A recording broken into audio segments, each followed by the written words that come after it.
बिस्मिल्लाहिर्रहमानिर्रहीम, अस्सलाम वालेकुम। एक दफ़ा फिर पाकिस्तान भारत के हाथों हारा है और हार भी बड़ी बदतरीन है, इसलिए कि वन साइडेड मैच था बिल्कुल ये। और पाकिस्तान बहुत ही आसानी से ये मैच हार गया है। क्योंकि मैं इसलिए कह रहा हूँ आसानी से हार गया कि हमें उस तरह की फ़ाइट ही नज़र नहीं आई। ये कहा जाए कि भारत मैच जीता है, नहीं जनाब, हमने हारने में भरपूर किरदार अदा किया है।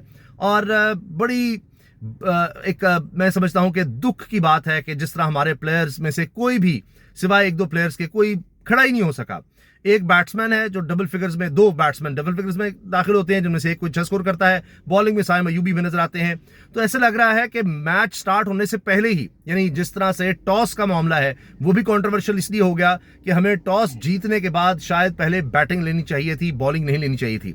कहां कहां गलतियां हुई हैं, इस हार की सबसे बड़ी वजह क्या है, अब आगे हम किस तरह से बढ़ेंगे, इस पर हम बात करेंगे। उमर जाहिर मेरे साथ हैं, क्रिकेट एनालिस्ट हैं। अस्सलाम वालेकुम उमर।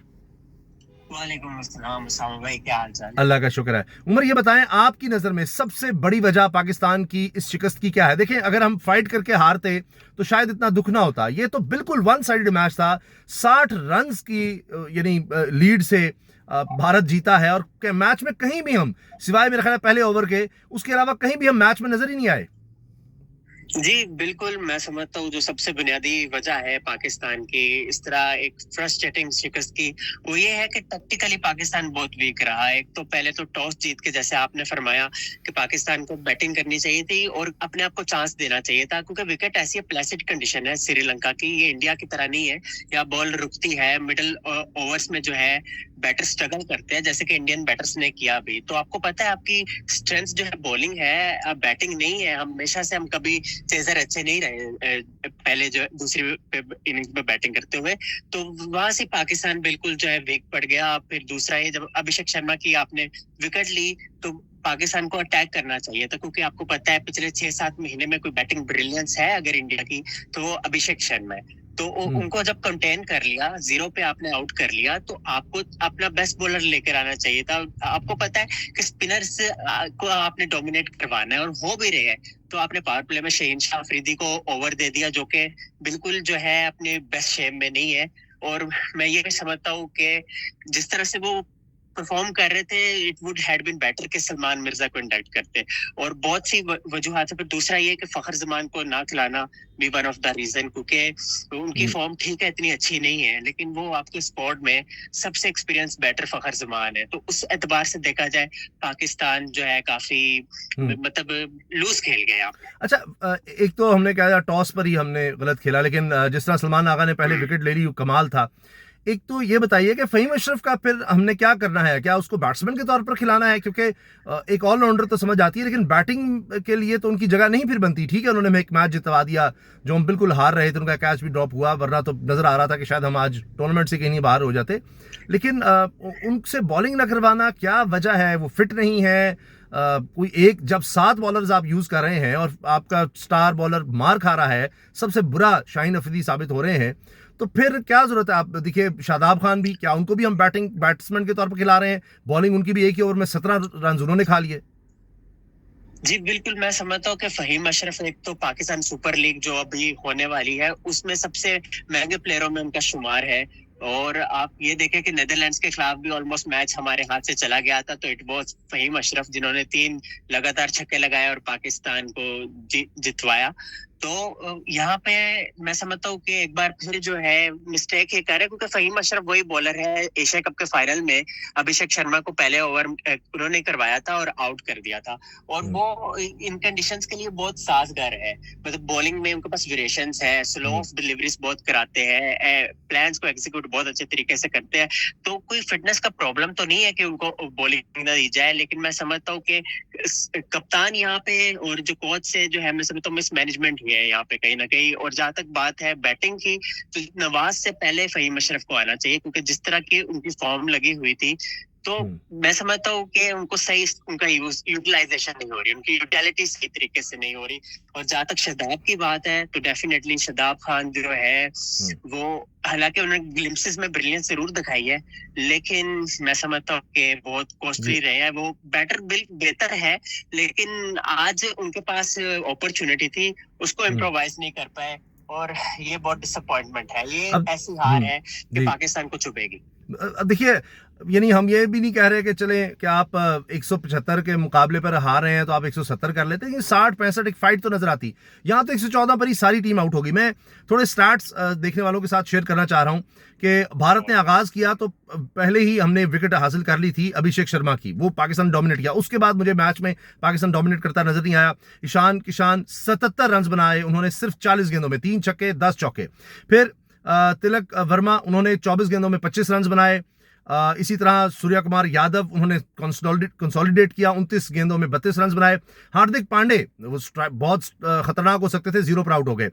फिर शिवम दुबे, वो 27 रन बना सके 17 गेंदों पर, उन्होंने भी स्ट्राइक रेट अच्छा रखा। फिर रिंकू सिंह 4 गेंदों में 11 रन इन्होंने बनाए आखिर में आके। यानी ये वो थे प्लेयर्स जिन्होंने आखिर में फिर फायदा उठाया शाहिनशाह अफरीदी की लूज बॉलिंग का। बहुत बुरी बॉलिंग लास्ट ओवर करवाई है। अक्षर पटेल 0 रन पर आउट हो गए। ये तो थे 7 खिलाड़ी आउट हुए, 175 रन भारत ने बनाए।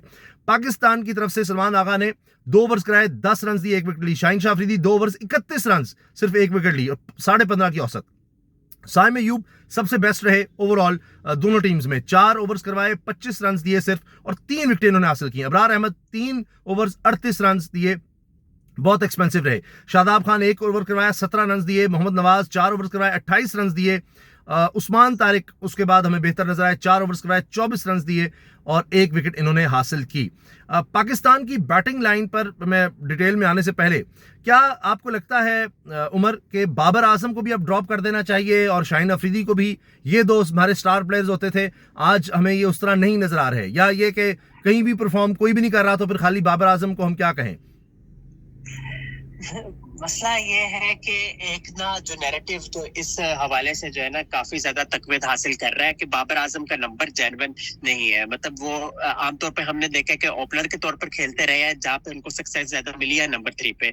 तो नंबर 4 पे जो है ना उनपे दबाव ज्यादा पड़ रहा है, क्योंकि वो यूज टू नहीं है नंबर 4 पे खेलने के 2018 के बाद से। हालांकि 2018 से पहले बाबर आजम जो है नंबर 4 नंबर 5 पे खेलते थे, लेकिन जो स्पॉटलाइट कैप्टिवेट की बाबर आजम ने वो नंबर 3 और ओपनर के तौर पर की है। तो डेफिनेटली वो उस तरह क्लिक नहीं हो रहे और बहुत ज्यादा स्क्रैची परफॉर्मेंस इसलिए भी आ रही है क्योंकि अब बिल्कुल जो है ना वो मेंटली तौर पर मुझे लग रहा है कि बहुत दबाव का शिकार है। हमने बिग बैश लीग में भी देखा कि स्टीव स्मिथ ने जब सिंगल लेने से इनकार कर दिया, डबल लेने से और कुछ स्ट्राइक रखना चाहा, तो काफी ज्यादा वो डिबेट हुई। लेकिन वो टेक्टिकली इस तरह उनके ऑस्ट्रेलिया में होता है कि वो ये नहीं देखते प्लेयर कौन है, वो स्ट्रेटजी के मुताबिक अपने वही बात ऐसा लग रहा है कि बाबर आजम को सही यूटिलाइज नहीं किया जा रहा। उसको अब प्रेशर में लाएंगे कि अच्छा अब जनाब आप नीचे आ गए हैं, प्लेयर्स आउट हो गए हैं और उसके बाद आप स्ट्राइक रेट भी आपने करनी है या आप स्ट्राइक कर लिया उस पर दबाव है। तो मैं बता दूं साहबजादा फरहान जिनसे बड़ी उम्मीद थी वो 0 पर आउट हुए 4 गेंदें खेलकर। साइम अयूब बॉलिंग में जितने अच्छे थे बैटिंग में उतने ही माठे, 2 गेंदें खेली, 6 रन उन्होंने बनाए, 1 छक्का लगाया और उसके बाद उन्होंने कहा जी मैं जा रहा हूँ। बुमराह ने इनको आउट किया और फरहान को पांडे ने आउट किया। सलमान आगा कप्तान 4 गेंदों में 4 रन आउट। बाबर आजम 7 गेंदों में 5 रन, पटेल ने बोल्ड कर दिया। उस्मान खान हमारे सबसे अच्छे बैट्समैन रहे, बड़े अरसे के बाद इन्होंने परफॉर्म किया, इन पर बड़ा प्रेशर था और इन्होंने जनाब 44 रन बनाए सिर्फ 34 गेंदों में, ये बेस्ट रहे। फिर शादाब खान 14। इन 2 के अलावा, उस्मान और शादाब के अलावा कोई डबल फिगर्स में हमें उस तरह जाते हुए नजर नहीं आ रहा था। और क्योंकि मोहम्मद नवाज भी 4 पर ही आउट हो गए 5 गेंदों में। फिर फहीम अशरफ आए, उन्होंने कम से कम 10 रन बनाए 14 गेंदों पर। और शाहीनशाह अफरीदी, उन्होंने कहा चले बॉलिंग नहीं हुई तो बैटिंग कर लेता हूं, 19 गेंदों में 23 रन बनाए, लेकिन वो एक लूजिंग कॉज थी। उस वक्त पाकिस्तान मैच हार चुका था। अबरार अहमद 0 और उस्मान तारिक 0 पर आउट हुए। तो ओवरऑल बड़ी डिसअपॉइंटिंग परफॉर्मेंस पाकिस्तान के लिए। 114 पर पाकिस्तान की पूरी टीम आउट हो गई 18 ओवर्स में। और फिर यहाँ पर अगर हम देखें, भारत, हार्दिक पांडे ने 2 विकेटें ली, जसप्रीत बुमराह ने भी 2 ओवर्स में 2 विकेटें ले ली। अक्षर पटेल, फिर वरुण चक्रवर्ती, उन्होंने भी 2-2 खिलाड़ियों को आउट किया। कुलदीप यादव ने 1 को, तिलक वर्मा, निकू सिंह, इन्होंने भी 2 और 1 ओवर करवाए। यानी ओवरऑल उनकी बॉलिंग छाई रही, स्पिनर्स भी और फास्ट बॉलर्स भी उनके छाए रहे और हमारी उतनी ही बुरी बॉलिंग भी नजर आई और बैटिंग ने बहुत ही डिसअपॉइंट किया। उमर, बहुत शुक्रिया आपका, आपने हमें वक्त दिया, थैंक यू सो मच। तो जनाब ये हमारी परफॉर्मेंस थी और अगर इसी परफॉर्मेंस के साथ हम समझें कि हम वर्ल्ड कप में कोई बहुत अच्छा खेल लेंगे तो नज़र नहीं आता। बस वही मुश्किल से कोई मैच जीत जाएंगे किसी टीम से, छोटी टीम से, और हम कहेंगे ओह जी जीत गए, और आगे थोड़ी सी भी टफ टीम आई तो लगता नहीं है कि इस परफॉर्मेंस के साथ हम ज़्यादा उम्मीदें लगा सकते हैं। अल्लाह हाफिज़।